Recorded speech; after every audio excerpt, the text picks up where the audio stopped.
Hello everyone, आज हम पढ़ने जा रहे हैं कक्षा 10 हिंदी स्पर्श भाग 2 पाठ 17 कारतूस। कारतूस एकांकी है जिसे हबीब तनवीर जी ने लिखा है। एकांकी एक अंग वाले नाटक को कहते हैं जिसमें जीवन की किसी एक घटना को प्रस्तुत किया जाता है।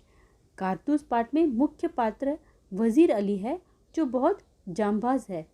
वजीर अली का एकमात्र लक्ष्य अंग्रेज़ों को भारत से बाहर करना है। कारतूस नाटक सन 1799 की एक घटना के बारे में बताता है। रात्रि का समय है, चांदनी रात है, लैंप जल रहा है और कर्नल कालिंज और लेफ्टिनेंट खेमे में मतलब तंबू में बैठे हुए आपस में बातें कर रहे हैं। अंग्रेज़ों को यह बात पता है कि वजीर अली गोरखपुर के जंगलों में छुपा हुआ है, इसलिए अंग्रेज़ कर्नल कालिंज को लेफ्टिनेंट और एक सिपाही के साथ जंगल में डेरा लगाने के लिए कहते हैं ताकि वे वजीर अली को पकड़ सकें। हफ्तों तक डेरा लगाने के बावजूद वजीर अली इन लोगों की पकड़ में नहीं आ रहा है।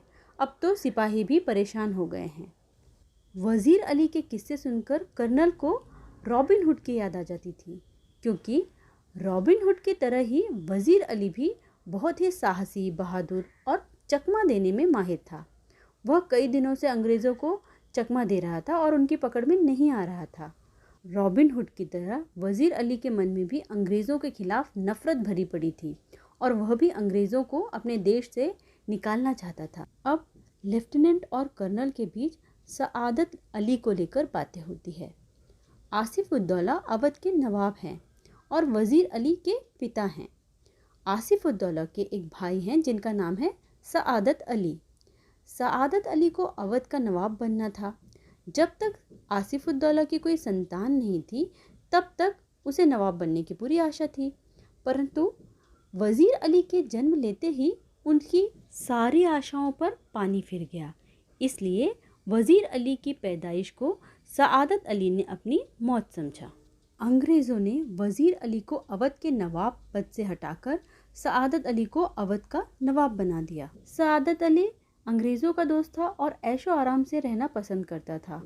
कर्नल भी उसका दोस्त था और सआदत अली को कर्नल पर बहुत विश्वास भी था।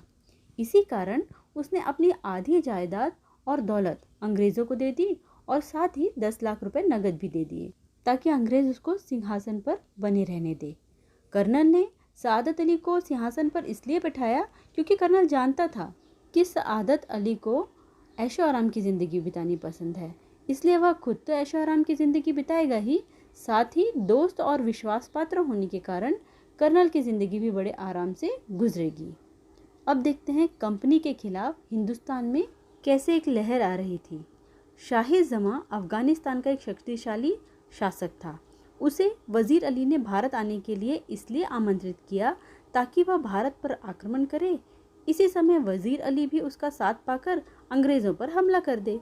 इस तरह वजीर अली की योजना थी कि वह शाही जमा के सहयोग से अंग्रेज़ों को भारत से भगा देगा और अपनी खोई हुई सत्ता हासिल कर लेगा। कर्नल बताता है कि सबसे पहले टीपू सुल्तान, फिर वजीर अली और फिर शम्सुद्दौला ने अफगानिस्तान को भारत पर हमला करने के लिए आमंत्रण दिया है।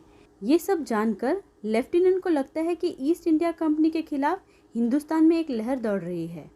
कर्नल भी कहता है कि यदि ऐसा हुआ तो कंपनी ने जो कुछ भी भारत में हासिल किया है सब गंवाना पड़ेगा।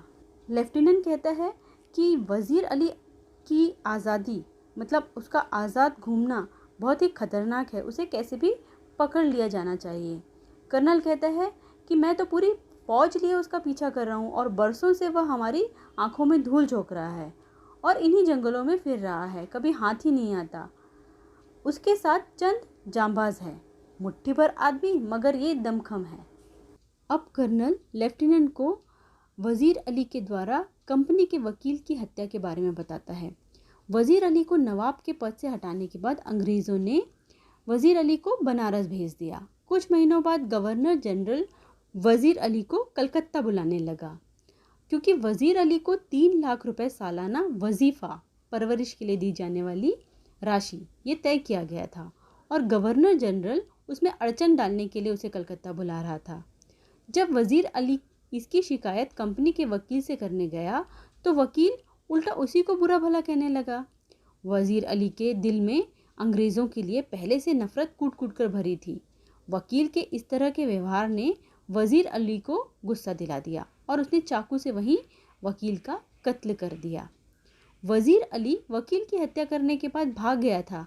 वह अपने साथियों के साथ आजमगढ़ की तरफ भाग गया।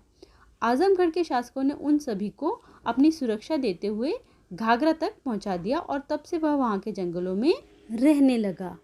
अब कर्नल लेफ्टिनेंट को बताते हैं कि वजीर अली की योजना क्या है। वजीर अली किसी भी तरह नेपाल पहुंचना चाहता है। वहां पहुंचकर उसकी योजना यह है कि वह अफगानिस्तान का भारत पर हमले का इंतज़ार करेगा, अपनी ताकत को बढ़ाएगा, सआदत अली को हटाकर खुद अवध पर कब्जा करेगा और अंग्रेज़ों को हिंदुस्तान के बाहर निकाल देगा। जब सिपाही ने कर्नल से कहा कि दूर से धूल उड़ती दिखाई दे रही है, तो कर्नल ने तुरंत कहा कि वह दूसरे सिपाहियों से तैयार रहने के लिए कहे। लेफ्टिनेंट खिड़की से बाहर देखने में व्यस्त था और कहने लगा, धूल तो ऐसे उड़ रही है जैसे कि एक क्षेत्र से दूसरे क्षेत्र में जाने वाले यात्रियों का समूह आ रहा है, परंतु दिखाई तो एक ही घुड़सवार दे रहा है। कर्नल भी खिड़की के पास गया और देखकर बोला, हाँ, एक ही घुड़सवार लग रहा है जो तेजी से दौड़ा चला आ रहा है। घुड़सवार बाहर से ही कहता है कि मुझे कर्नल से मिलना है। कर्नल सिपाही से घुड़सवार को अंदर भेजने के लिए कहते हैं। लेफ्टिनेंट कहता है कि वजीर अली का कोई आदमी होगा जो हमसे मिलकर उसे गिरफ्तार करवाना चाहता होगा। घुड़सवार अंदर आकर एकांत कहता है, तन्हाई कहता है। सिपाही और लेफ्टिनेंट बाहर चले जाते हैं। जब घुड़सवार कर्नल से कहता है कि वह वजीर अली को गिरफ्तार करना चाहता है, तो यह सुनकर कर्नल उसे 10 कारतूस दे देता है और जब कर्नल सवार से उसका नाम पूछता है तो सवार अपना नाम वजीर अली बताता है और कहता है कि कर्नल ने कारतूस दिए हैं इसलिए वह उनकी जान बख्श रहा है। इतना कहकर वजीर अली चला जाता है। घोड़े के टापों की आवाज़ से लगता है वह दूर चला गया है। इतने में लेफ्टिनेंट अंदर आता है और कर्नल से पूछता है कि वह सवार कौन था। कर्नल अपने आप से कहता है कि वह एक ऐसा सिपाही था जो अपनी जान की परवाह नहीं करता और आज ये कर्नल ने खुद देख लिया है।